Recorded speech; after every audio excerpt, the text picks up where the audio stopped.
stage here. All right, who's going to take the first question? Right here. Again, I'm sorry if I don't see you. These lights make it hard.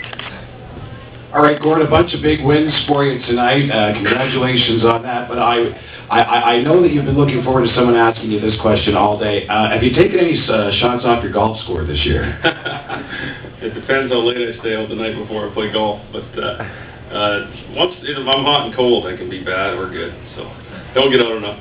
And your big tournament this year went extremely well. Last year you crossed the $1 million mark. Where you got now for your Gord Bamford Foundation? You know, it was surreal this year. We just blew it out of the water. Our biggest year was $287,000. We were $355,000 this year, and 90% of the revenue goes to children, underprivileged youth, and Ronald McDonald Houses, Make-A-Wish Foundations, Big Brothers Big Sisters, Children's Hospitals. And I mean, these awards are great here tonight, but the best thing that we do is that, and that's what's the most gratifying for me. Hey, Gordon. How are you? I'm fine. How are you? Well, as good as it gets. It's a pretty good night for you. What was going on in the room when you wrote "Leaning on a Lonesome Song"? You know, one guy was smoking a lot of weed, and that's the truth. And he was in and out of the room, and I'm happy he was that night. I've never tried the stuff personally, but you know, it was a special song. You know, it was, and right away, you know, when you write the songs, you know, I have a pretty good gut feeling when something's going to be that special. And then, you know, like I said, I lost my brother-in-law a couple years ago. My wife's there, and we wrote the song for him. And you know, it's he had a battle with addiction and depression, and that was something for me that was tough to comprehend because we have such a good life, and we just don't think of those things.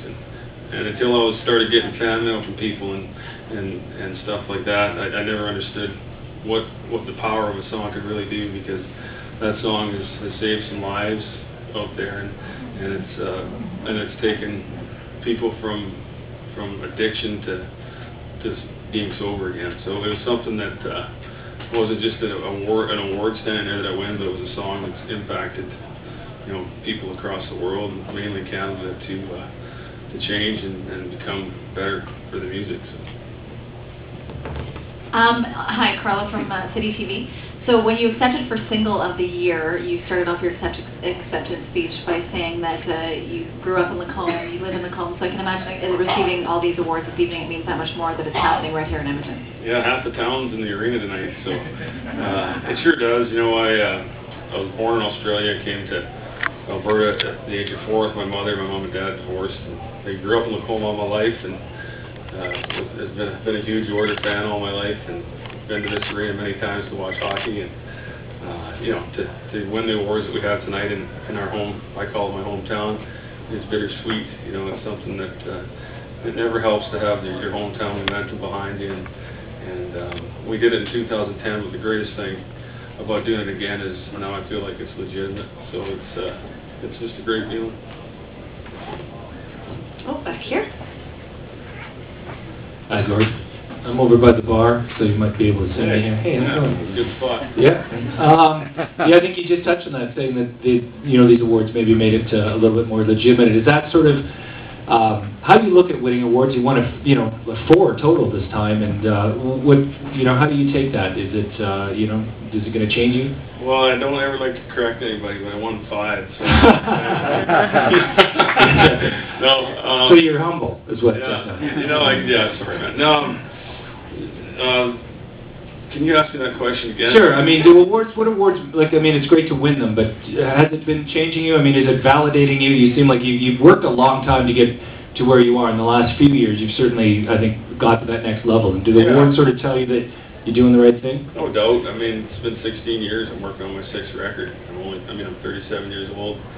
My mom drove me up and down the highway too many times to go to singing contests and whatnot. We built an independent business model, grassroots type success story for many years, and last year had the opportunity to do a deal with Sony Music and Warren Kopnick, and that's really changed things for me. The reception's been huge, and they've done a great job bringing us in. And you know, I've never been a huge fan of the award shows, to be honest with you. I like going to them, I enjoy them, but I think that a lot of people get missed oftentimes, and I've been that guy many times, and it's not a great feeling. And But at the same time, there's no doubt that the perception of winning awards builds your career even bigger. I mean, it is a perception business, and those kind of accolades definitely help make a guy like Larry Warner from the Big Valley Jamboree pay us more money next time. Of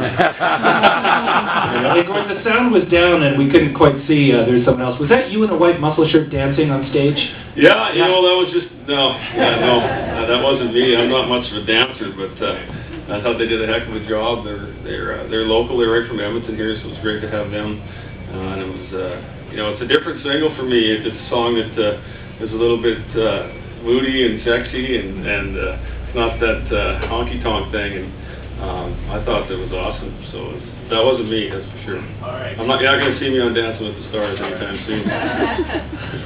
Do you have any more questions? Oh, back here.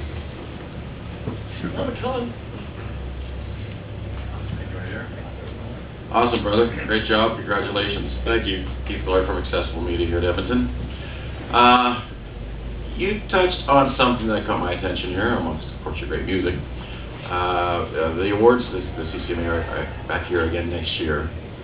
You won 5. Mm-hmm. How are you going to top that back in your home barn, buddy? And I don't know. I just gonna wake up tomorrow and go home to my family and do the same thing I do every day, which is be a husband and a father and play music, because I love to play music, and I can honestly say that I wake up every day loving what I do, going to my job, and as long as we continue to keep the bar high and I continue to have the talent pool that we have in Canada that makes me be the best that I can be, then I guess we'll see next year. But I can't really tell you that. I'm just going to do my best to be back up here talking to you again next year. All right, do you have any more? Oh, over here. Good thing I stayed back here.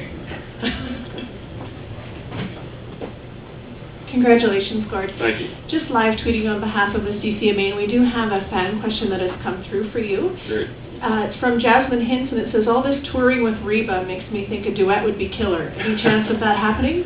Well, that would be a definite yes on my part. But I mean, I had the opportunity to play here with Reba and then in Regina, and there's not a classier lady on the planet other than my wife that I've ever met. So, and that's just for some brown. No. You know, so I don't know. I mean, we played the shows here, and she stood side stage and talked to me after the show and asked if I'd be interested in doing the rest of the country with her, and I quickly replied yes. But yeah, I mean, that would be an awesome thing. Maybe ask her for me. We will definitely tweet that out for you. All right. All right, I think we might have time for one more. 2? Do we have time for 2? I'm Yeah? fine. Okay, perfect.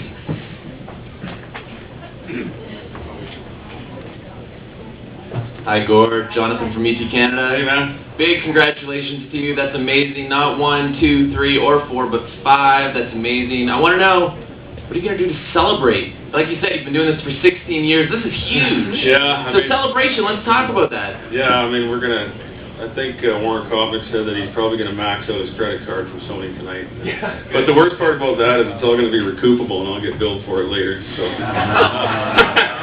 you know, we're just going to go enjoy it, and you know, we got a brand new single hitting the radio tomorrow morning, so I think there's about 13 interviews lined up starting at 8 o'clock. So if there's anybody here from radio, I'm going to apologize to you now if I'm a little bit You're welcome. Sorry, Gord, you were saying earlier that your songs help turn people around from addiction and that sort of thing. How do you know that? Have you had people come up to you and talk to you about that, or? Yeah, I have. I've had numerous people at shows come up to me and say that the song saved their life. We've had fan mail on it. Sometimes it's a tough thing to talk about for me, like I said, because it's I can be a bit of a hard ass, I guess you can say, about life. I think it's way too short, and that everything we do, I mean, I'm so fortunate, so it's tough for me to comprehend it, but it's a great learning lesson for me as well when I hear those stories from those people and the emails that we get. And, you know, I guess it's tough sometimes when things in life like that happen to you, but you know, to create songs, but at least it's doing some help to some people out there, possibly. Perfect. Thank you so much, Gord. Gord Bamford, everybody. Thanks very much.